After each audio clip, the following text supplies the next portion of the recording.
printing is a long time historical craft, so I would probably define myself more as a craftsperson. But the great thing about my job is I get to do all sorts of things. If anybody else has run a small business, you know that you wear a lot of hats. So I spend a good portion of my time designing on the computer. Our designs we do for ourselves, for our own line of cards, and then we also help clients with design. And then I get to spend time actually printing them, which is tedious often, but is part of it that you love, and you get better over time. So it's definitely a craft that you hone.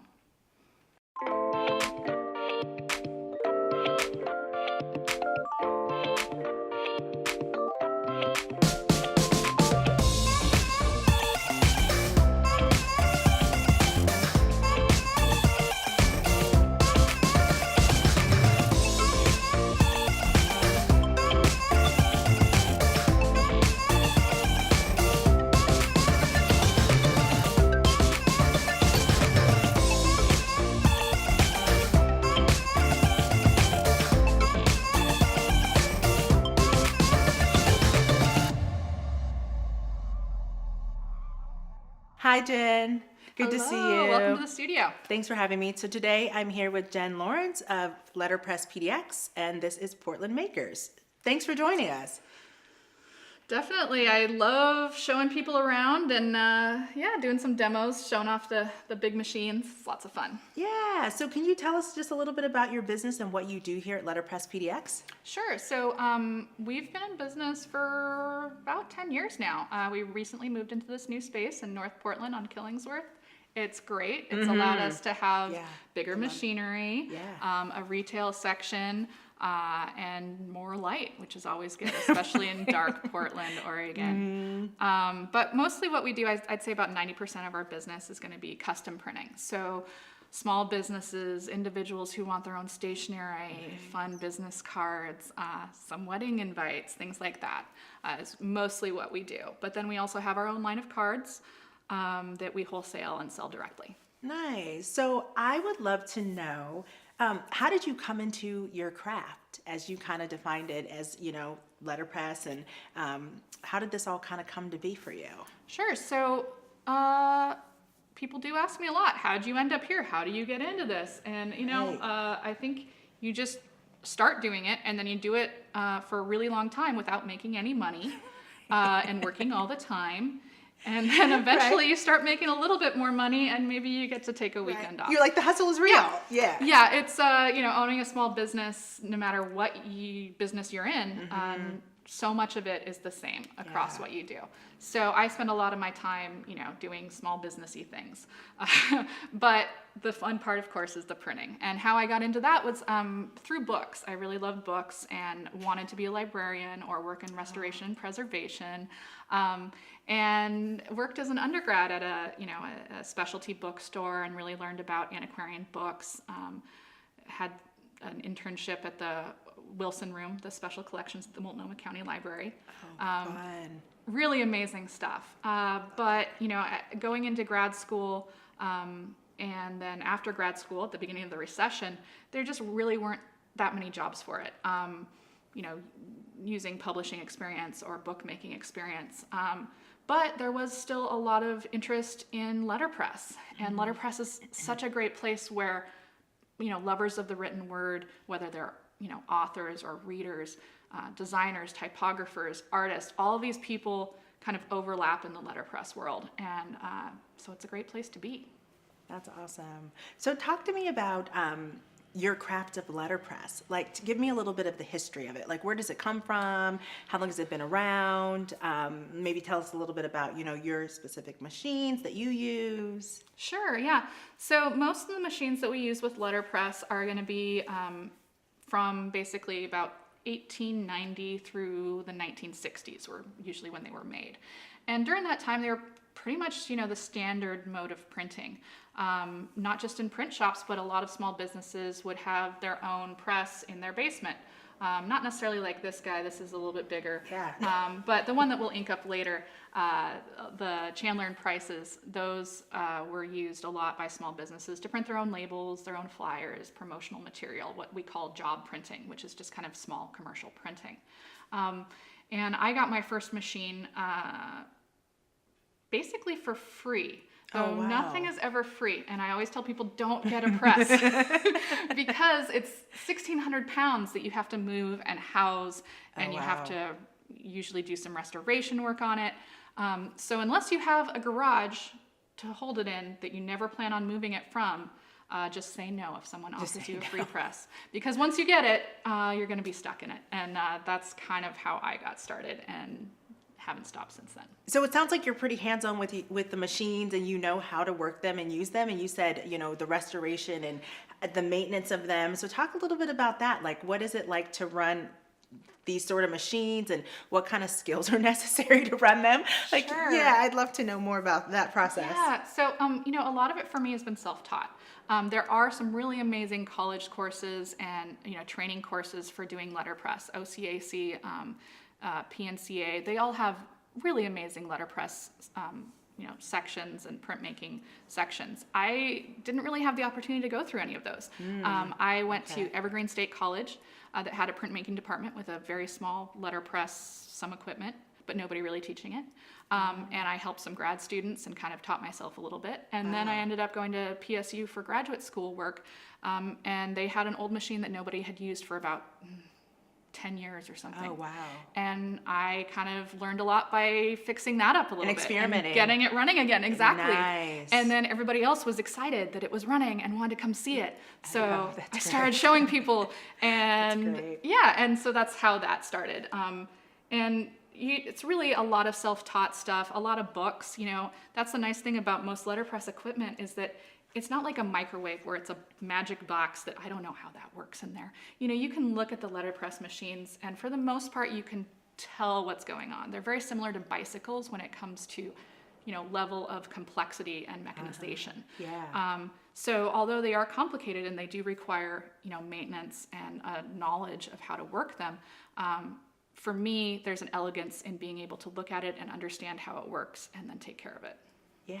So I want to touch on something. So you are a woman who's operating this equipment, and I think that that's rare in this particular field. So can you talk a little bit about that in and of itself, like how you've been able to both find your love and passion of letterpress, but also build a business that's successful, right? Because that's part of your entrepreneurial journey is having this space and moving here and having retail. And so you've grown from, working at PSU and just the early days of just like dabbling to really running a full-fledged business. Definitely. And, when I started the business 10 years ago, I had 2 other jobs.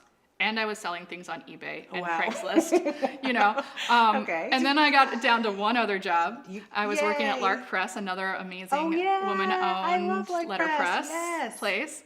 I That's learned a lot great. there. And then about 5 or 6 years ago, I was able to quit that and actually go full-time here. So it's definitely a great. journey. And people say, oh, how do you start your own business? It's like, well, once again, you just work really hard. For no money for a really long time. And it often means having a side hustle at the same time as having a full-time job, right? Yeah. So the journey is definitely like it's a struggle sometimes in finding the balance. It is, and I definitely like where we're at now. Like I'm enjoying it, and the business is growing in different ways. Like I'm getting my first employees and things like that. So there's always congratulations. something new to learn when it comes to both printmaking and to owning a business. Yeah, I love it.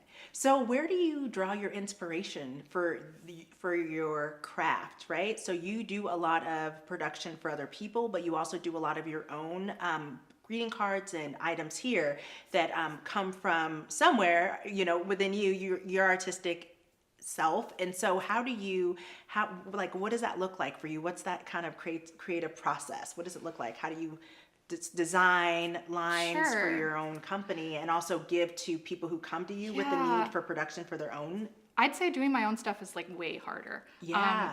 I'm much more of a collaborative person who, I really enjoy helping other people kind of make their vision happen. And it's always so much easier when somebody else is the vision and I just kind of get to be the helper behind the scenes. Yeah.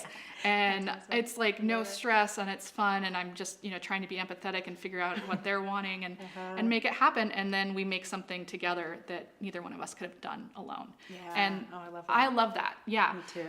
Doing my own stuff, a lot more difficult. And that's something that has definitely kind of come along a little slower over the years of, not only, having the confidence to say this is something that I want to print and put out into the world, but also trying to figure out, is this something that people are even going to buy? Yeah. Right. Yeah. You and struggle with that. it's weird, doing products versus projects. Yeah. Totally different business models. Yeah. And so trying to do both of them at the same time can sometimes be difficult from a business standpoint and from just a brain creativity standpoint. Yeah. But it's good. I'm fortunate that I'm basically just kind of growing the products a little bit slower, doing my own line a little bit slower, not putting a lot of pressure on myself because, we have enough pressure and I don't need it anymore. So that's great. Well, so do you have a favorite sort of line, or do you have so what's your favorite to produce? Like what excites you when somebody comes to you and they're like, I've got this project, and you're like, okay, so kind of like, what does that process look like? Yeah, I mean, when I get to work with books again is so much fun. That is just the best. But, I also just really love working with other small businesses. Especially doing business cards for other small businesses and entrepreneurs is so much fun because I know that we should separate ourselves from our business, and I am not my business, I am not my work. But then again, when you're a small business owner, or You so are. yeah, and when you give a card to somebody, you're like, this is me, It represents my brand, and please like it. Exactly, and it's a part of you. And so being able to help these small business owners and entrepreneurs, actually produce something that they feel good about giving out and that they love as much as they love their work. Yeah. Like, to me, that's really exciting, and that's why I think, we've kind of built the business on this working with other small businesses, and we'll probably continue to do a lot of that job printing. Yeah. And so I have a question. How do they find you, the other small businesses in the city, or maybe they're not from here? How does word of mouth get out about you and what you're doing? Yeah, I get a lot of repeat business from other small businesses, right? Because they get new employees. And it's been so much fun to see small businesses grow as the economic progress in Portland has kind of picked up some. So people who had one employee or no employees, now I'm printing, 6 different business cards for them. And that's so much fun to see. And it's really great to have that repeat business and repeat, cash flow. Right. You're like, thank goodness. Woo, yeah, that's great. Right. Love reprints. But other people, there's been so many letterpress shops closing in Portland lately, specifically ones that do what's called job printing, so the smaller commercial printing. We have a really great kind of group of people who are doing more artistic printing and who are artists printing their own line of cards and wanting to do their own work, which is amazing. But we're losing a lot of the older job printers who did it on a smaller commercial scale. And so there just aren't that many options anymore for people. And so if they want it to happen, they're probably going to find me. It also helps that I named my business Letterpress PDX because people know what you do. There's no guessing. Well, no, and Google, when you type in Portland Letterpress, it literally thinks you're talking about me. So that's awesome. Yay for ranking on the first SEO, page of Google. Right? SEO, you're like secret. check. Yeah. You're like smart. I love it. Well, thanks so much for chatting with me and taking me through your process and kind of what you're doing to grow your business. It's super inspiring to work and meet and know amazing, cool lady entrepreneurs in Portland like yourself. Great. Thanks. Yeah. Well, I would love to show you how the machines work. And thank you so much for visiting. Yeah, thank you. The best part about running your own business is getting to meet a whole bunch of other people who run their own businesses and love entrepreneurs. All right. Well, I'm excited to do a project with you so you can show me how your machinery works. So what are we going to do? Yeah, so this is a totally new card that we just designed, and we've already printed the silver on it. And now we're going to be printing the black. And it says Let's, and then it has a patent application for the original Phillips screw. Cute. So it's a little play on words. A little play on words. All right, so cute. we'll get this set up. Very clever. Yeah. Very clever. You kind of Yeah, like I said, it's a little dirty, but it's classy because it's letterpress. Right? Yeah, so we already have the black ink on the press. Okay. And now what we're going to be doing is positioning the plates All right, cool. for this second piece. And these are photopolymer plates that are made by a local company, Beaver Engraving, that's been around for over 100 years. So basically now anything that you can design on the computer or draw and scan into the computer can be made into polymer plates and used on letterpress to print. So we're really unlimited as to what we can put on the press nowadays. So what I'm doing right now is just transferring kind of the position of the plates, my best guess where I think they want to go, onto the photopolymer base. Okay, that one didn't stick, but we're going to get that set up and then we'll adjust it as needed. Okay, so we'll get these ones set up first.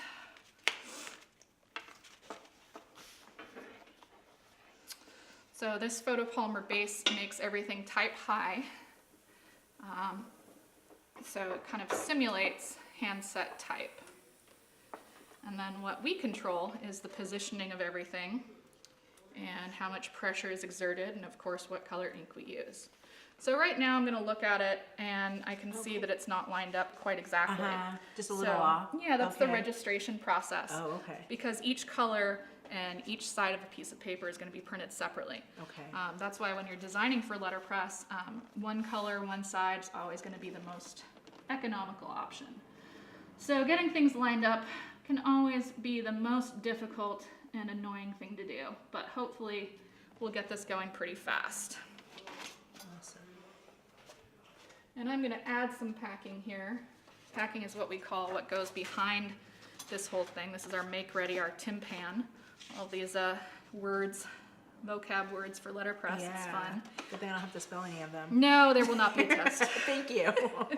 And this basically just adds and creates pressure and brings the paper closer to the plate. Okay, for a better more, press? Yeah, more pressure. So it squishes harder or squishes less. Okay. And we want you know, this side that has the illustration to be printed with more pressure than the back, which is going to have our logo on it. We don't want that to show through to the inside of the card. Okay. So we set it up and we use all different types of paper, different densities, different thicknesses, depending on what we're printing. Nice. Yeah, so we're going to try positioning this little logo plate again too. See if we can get this one to transfer again.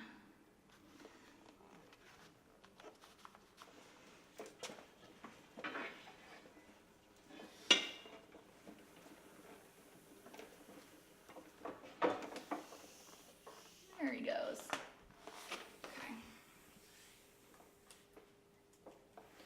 Okay, so now we're going to run another one through and see if that's lined up a little bit better.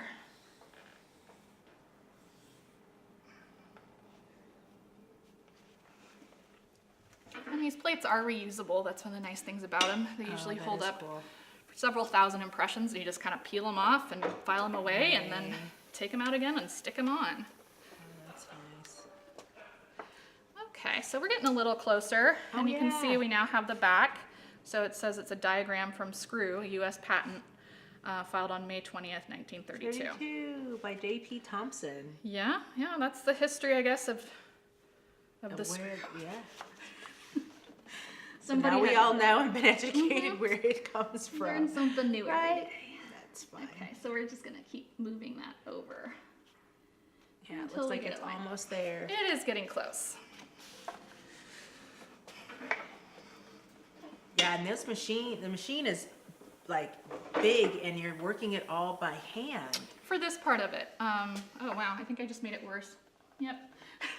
This part of it, we're working it by hand. But once it's set up, then we'll turn on the motor.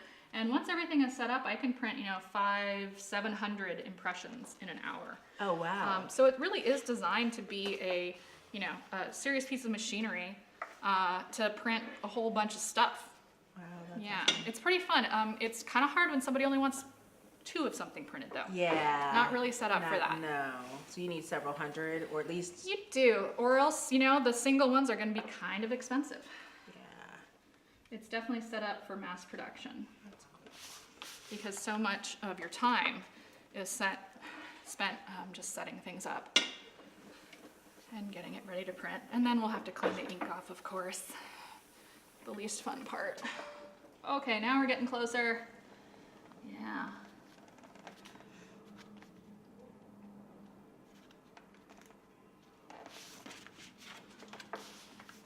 So you set the gray first, and then you go over it with the black. Yeah, so that's actually a silver. A silver. Yeah, it's a silver ink. So when you see really shiny things, like gold and stuff that has a super sheen to it, those are usually foil. And that's a different process than this type of letterpress printing. It uses similar machinery, but it's using a heated metal plate and actually transferring a thin layer of foil, metallic foil usually, onto the paper. And we don't do that here. We keep it pretty simple. No. Ooh, that's looking good. I know, it does look Look, good. that's getting a lot more lined up. Yeah. So I'm actually going to try one of the for realsies and see how it looks.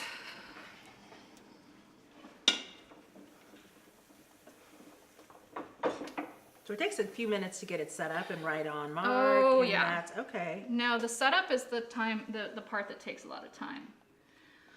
Oh, they're still a little off.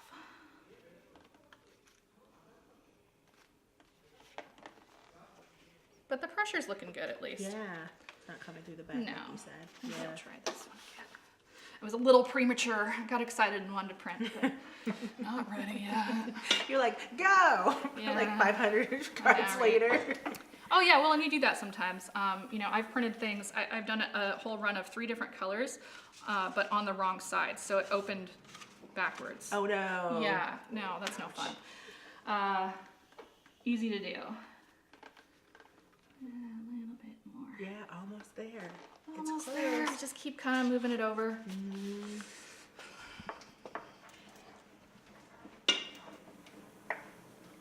And this specific machine is Chandler and Price 10 by 15. They're described by how big of a printing area they can do, the inside of the chase. And this one is from 1907. Like we were talking about before, it is a lot of just fiddling around with stuff and troubleshooting. Yeah. Also, everything is backwards on the press too. So, you know, if something is too far to the right, that usually means you have to move it to the left. And that's one of those things that takes a while to get used to. And even when you're used to it and doing it for a long time, you still mess it up and you're like, why is it getting worse? Moving it the wrong way. Oh yeah, that's what I'm talking about. Perfect. Oh, Yeah. Yeah, this is a cylinder press, so it's a flatbed cylinder press. So it works really differently than those because the type goes here on this flat area, and then the paper actually goes up top in these clamps around a cylinder. So it actually will roll across. So how does it get ink? These are ink rollers under here with a large drum. So once those are inked up, it kind of, and then a rider roller on the top to evenly ink everything. So the rollers go ahead of it, and then, let's see here, let's do this as a cycle. And then the paper rolls across on top and would print whatever is on the press right there.